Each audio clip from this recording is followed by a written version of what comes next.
Time to Shine Today podcast varsity squad. It is Scott Ferguson, and I got my beautiful, awesome sauce friend, leadership coach, Catherine Cantey. She's out in the Carolinas, where she says it's a little bit humid, but it's still beautiful country. It's God's country, in my opinion, as well. But she's a tenacious connector and a recovering banker, which I can't wait to get into that story. Again, she's a leadership coach helping high potential managers turn into senior leaders. And her sales program for business-to-business selling is creating exceeding results. Catherine is a wife and mom and cares about closing the broadband gaps in rural communities. And Catherine, thank you so much for coming on the Time to Shine Today podcast. Please introduce yourself to the squad. But first, what's your favorite color and why? My favorite color is royal blue. So blue is kind of a tranquil color, and then the color royal kind of gives it a little bit of a pop and makes it pop out. Yeah, like the ocean. I'm looking at the Atlantic right now, and I see this beautiful blue, but you're adding a little bit of that royalty and regal into it, making it the royal blue, which is, from what I've vetted you out within your social circles and whatnot online, absolutely, that's what you bring. So let's get into a little bit of the origin stories, if you will, of kind of becoming, I'm thinking maybe even a burned out banker, into leveling up and then helping people make that step up as well to help them get to their full potential. Yeah.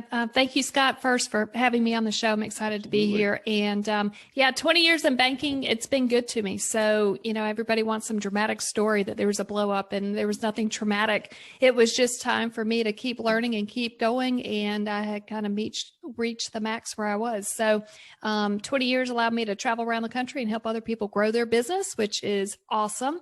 And I thought, well, why not apply everything I've been doing everywhere else and bring it back home and dive into leadership coaching, which is something that I've been doing indirectly, influencing and working with folks over the years, and just said, let's do it. So took the leap of faith, and, a few years later, here we are chatting. Can I ask you, 20 years, that's a lot of time for anybody. Mm-hmm. And so you're going around and helping people grow their businesses through, I'm presuming, your banking company. And so what did your hubby and family and everybody kind of think about that transition into leadership coach? I'm thinking your income was pretty good for what you did, right? Yeah, life was good. That was the hardest part. Personally, I'm working through that now. At some point in life, you begin to realize you do have everything that you need, and you really don't need a whole lot. I mean, the research shows if you can just bring home 70 to 100, life changes for a lot of people. Sure. And so, when I'm in that position in a bank, life is definitely coming with a lot of benefits. And so that was a hard decision that I had to make. And I think, it took me 2 years before I actually said, I'm going to move on. And I had to hire a coach and invest in myself and get together a game plan, create some small wins along the way. And even 30 days out, I told my husband, I'm putting in the notice. And he was like, there's no way that you're going to turn in your notice. You're going to be bored out of your mind. This is probably not going to be the best decision. But if that's what you're going to do, then go for it. So I went for it. Yeah. Awesome. So let's get into the coaching. What do you think makes a great coach? I don't think it's about the coach. I think it's about the individual. It's about the stakeholders around the individual. And if the individual has made up their mind that they're willing to create a transformation in their own life, they are capable of doing anything. And those are the kind of people that I seek to support and to work for. And it takes a lot of courage and humility and discipline to be able to step up and say, I am really successful in my career, but I'm ready to take it to the next level. And to be able to engage stakeholders and say, hey, how do I run the next meeting better? How do I communicate more effectively? Continue to ask these questions, but in a very strategic, forward focus, build yourself up and bring your stakeholders along. There's a great process that seems to be working for the clients that I've been with. And they have been able to create 100% measured success as seen by their peers and their stakeholders, not by what I think. So, but to begin with, it's all about the leader. It's not about a coach. It's about that leader. And have they decided that they're willing to take that risk on? What's the background and it sounds like to me you're actually coaching people that might be in mid-level management and helping them get to that senior management. Is that correct? Or are you taking on other entrepreneurs, or what's your story of that? It's anybody who's ready to be able to make this change. And, I think a lot of people think they need a coach, and really they need more of a therapist. And the process that I'm using is not that at all. And what I have been noticing, I love it. I love it. Do you want to share? No, go. Okay. I'm just. No, I'm cheerleading you on right now. Go ahead. Yeah, I have to cut the people out that come to me and they're looking for a therapist. I'm like, that's just not the game plan we're going for. We're going for results. We're going for effectiveness. We're going for recognition. We're going to make some big changes in your life that are going to happen over the course of 6 to 12 months, depending on what your time frame is. And so yeah, we're working with these folks and they're creating the change. And it's just a process that we check in, and it's very much about building up the individual and leaning them in towards the future and where they want to go. I love it that you're a coach and not a therapist or a consultant, because like you'll help them build that game plan to help them communicate effectively to their stakeholders and the people that they're trying to, lack of a better term, impress to move up that ladder. But you're creating the game plan. They have to go take action. You said the R word, they have to be ready for it, right? So within that, when you're starting to bring a prospect or maybe even a client in, what is some of your secret sauce there at Cantey that maybe will help them identify their blind spot? A lot of it is listening and asking them. I think there's a great quote out there that the leaders of the past tell people what to do. The leaders of the future are going to ask people. And that quote's been around for a long time, and I think it's consistent today. And as things continue to evolve, especially post-COVID and this new world that we're going to live in, which is going to be okay, things are going to happen and there's going to be changes. And this is how a lot of other people were able to capture opportunity. So we're about to sit on a lot of opportunity here. And so the game plan going forward is to continue to ask really good questions and to listen to what these answers are. And truly just listen and don't argue with these people, and give them the patience and the space if they're showing the progress, the reflection that they need in order to reiterate these accomplishments that maybe they were struggling with in the beginning, and they get a little momentum and we can build on that and build that success for them.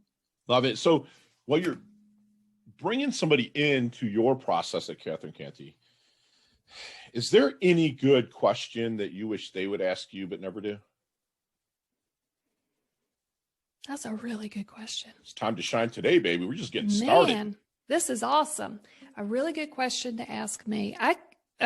My initial reaction is I can't think of one. And I'm just going to be honest with you. I cannot think of one. No, please. I appreciate that, because I was asked that question and I was like, oh, crap. You know what I'm saying? But what it is now is that I wish they would ask me what's expected of them, because a lot of people just think you're going to provide them a game plan and just go at it. But you answered it earlier. Would they have to be ready? And be able to rock. So I appreciate you being transparent and honest with that. When I don't ask it to trip them up, it was a question that really hit home with me when I was interviewed. So I appreciate that. So, here in South Florida, we're able to get out there and network, press a little flesh, of course, masked up and all, because we're in day 9,815 of quarantine. But who's counting? Right. Who's counting? But no, seriously. What am I listening for if they pull me aside and we're starting to talk, and I'm, I have one mouth and two ears for a reason, that would make them a great contact, referral, or connection for Cantey? Yeah, so great question. And I have an example of a new client that came to me. It's a CEO, and he's looking for a succession plan. He can teach them the day-to-day stuff all day long. He's like, I can teach you how to run the meetings. I can teach you how to hold these conferences. I can teach you, how to manage all these systems. But as you grow within this organization, he has 2 to 3 people identified. And these are the 3 people that I'm actually working with to coach. And we are going to work on leadership. And they may not know that they're part of that succession plan. So this is going to be coming from the CEO. It's going to be coming from the HR department. It's going to be coming from anybody who knows the language of 9-box and succession planning and all that good stuff. And so you want to get your leaders ready. And so if this person were to take the CEO position, what is something that they they're obviously going to be talent, but they may need one or two things tweaked in order to continue to improve. And in one example, I'm working with one person. If they were to become into this CEO position, they know communication is going to be key. And so maybe they start out the career incredibly great and talented with communication, but as they hit the CEO position, they're going to be out on a circuit and they're going to have to communicate with people more effectively. And they're going to have to connect with the folks that are in that room. And to do that, we coach them on communication. Another example is an individual who loves to be in the details, but they have got to learn to delegate more effectively if they're going to take on the CEO position. So what we're doing is working with them. What can I do going forward to improve my delegation amongst my team? Because if I take on additional responsibility, something has to go. And so these folks are getting primed for this position, and they may not know that they're actually in the hot seat, maybe going to get picked. But, the CEO's getting them prepped, teaching them just the day-to-day stuff, but nobody has enough time to teach somebody how to communicate more effectively, how to elevate their executive presence, how to delegate more effectively. So that's what we're looking for. And so you've got these folks that are about to get into the C-suite, or they're already in the C-suite and they just want to elevate it some more. Elevate it and level up to there. So do you coach companies ever, Catherine, or are you mostly one-to-one?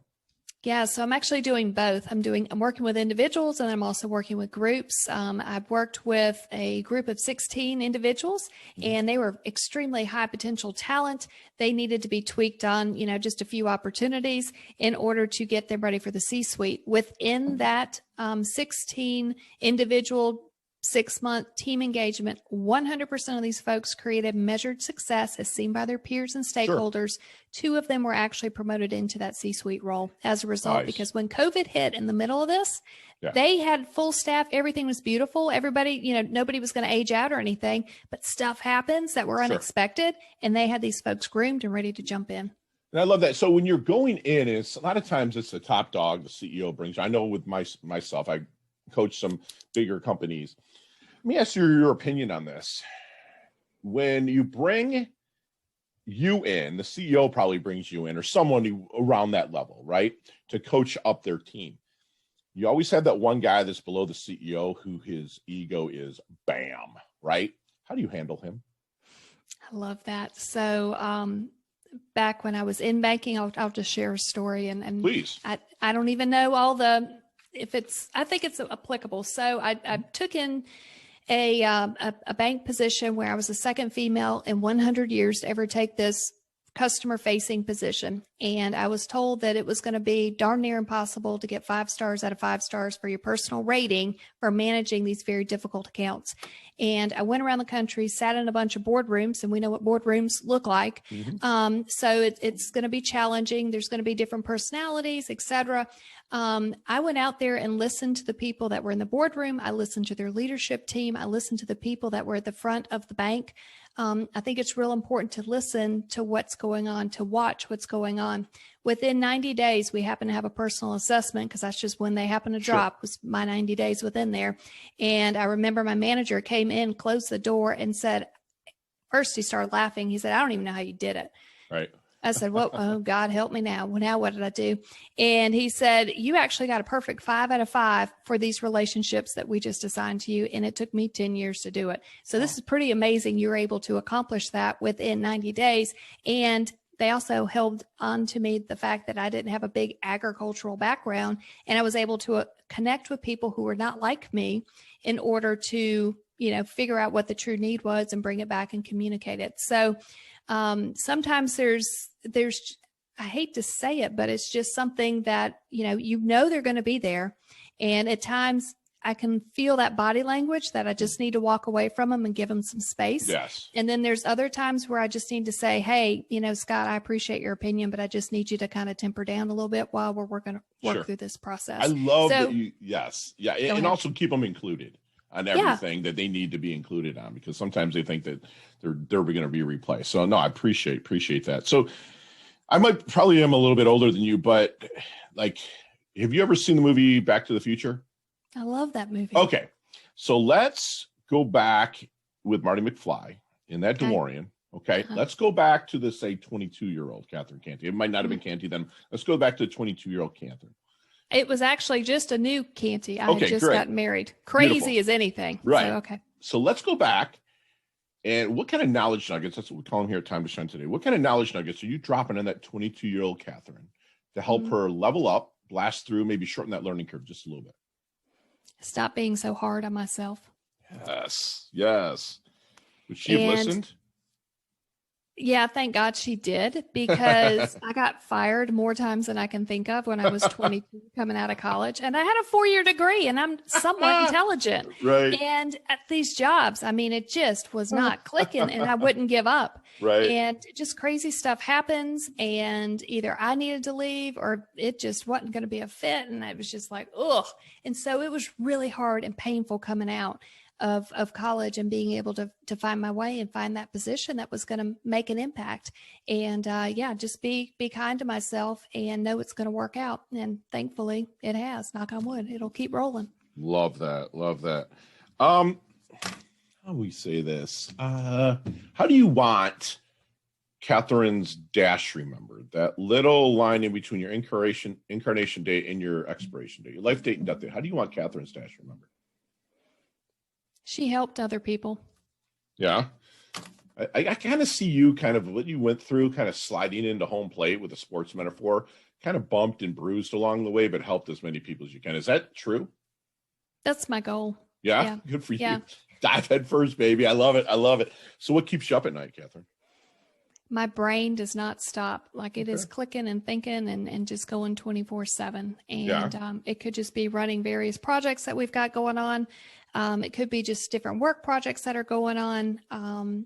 Just opportunities are out there and I'm trying to evaluate and see which ones are going to be the best use of my time in order to have the biggest impact. So what do you think people misunderstand the most about Catherine?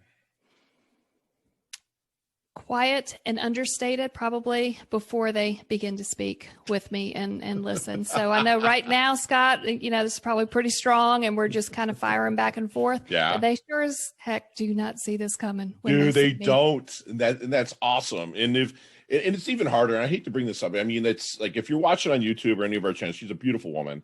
But you would think that you would assume possibly that she had weak spots, which you might have them, but you've worked to love them. We all have them. I've got plenty. But you're probably, I think people might assume, oh, she's just this little meek little woman. You come in with a firecracker if you had to light it up, right? Yeah. Good for you, man. Good for you. Good for you. So who then, not, let's just say, what's the best? I don't want to ask who. Yeah, actually who has had the most profound impact on your life and career? There was a guy that I worked for when I finally got one of my banking jobs, and he helped me put things into perspective. And he also took the time to teach me about just day-to-day banking operations. And he also said I was a little bit odd because I could have a sales process and go communicate with customers, but yet I understood the operations and what needed to get done at the end of the day. And so he mentored me. He sponsored me. There's a big difference between those two words. That's huge. And he took me on for a good 10 years and I learned more stuff from him. And I think that helped pave the way into banking and the other opportunities that continue to flow. And I love that because that guy's immortal now, because you're passing on what, I mean, my mentor always said, the more you mentor, the more immortal you become. And because people just remember it. I asked that just to see it. And that probably was not, it was probably a little bit ago, correct? That you met him? That was 24-year-old. See what I mean? Catherine. It pulls forward. Thank God for that guy, man. That's fantastic. Yeah, it was a lot of fun. What is Catherine's definition of a life well lived? Let's take everything that we've learned, the ups, the downs, all the junk that's in between, and let's pay it forward and help the other people that are coming along behind us, because I literally cannot be sitting here right now talking to you, Scott, without those people that helped me. Love it. And while I was receiving that information, I just felt like, how do I give back? I can bring them a bottle of wine or a thank you note or something like that. But I mean, that's not 40 years of wisdom and support. Right. So this is my way of being able to turn it around and to be able to pay it forward to those that are around me. Love it. Pay it forward, ups and downs, and pay it forward. And squad, as we level things down just a little bit with my good friend here, Catherine Cantey, the leadership coach extraordinaire, we are going to go into our leveling up lightning round with her just as soon as we get back from thanking our sponsors and affiliates. Time to Shine Today podcast Varsity Squad. We are back with my good friend, Catherine Cantey, leadership, kick-ass leadership person. I mean, she's fantastic, just a little firecracker. And Catherine, we have what's called a leveling up lightning round. You and I could speak an hour on each one of these, but you got 5 seconds. All right, each one. No explanations. You ready to level up? Let's try it. Let's do it. No, we're going to do it. There's no try. Let's do it, Scott. Let's do it. What is the best leveling up advice Catherine's ever received? Keep learning. Yes. Share one of your personal habits that contributes to your success. Going for walks. Nice. Love that. Love it. You got to have them daily sabbaticals like I take as well. So other than Catherine Cantey, and that's spelled Cantey, and the first name is actually with a C also, so it's CatherineCantey.com. And of course, TimeToShineToday.com, my shameless plug. What other website does Catherine like to go to level up? Great question. I have started digging into something called human design. Okay. And so Googling about that information has been kind of fun to play with. So you're saying Google, like me. That's my answer for that. Like, oh, yeah. I mean, just Google. Like, now I'm thinking, like, I could pull up all my favorite Google links. And I love it. So go to town on that. You see me, like, man, Fergie's just not vibing, man. And I think he needs to read this. What book is it?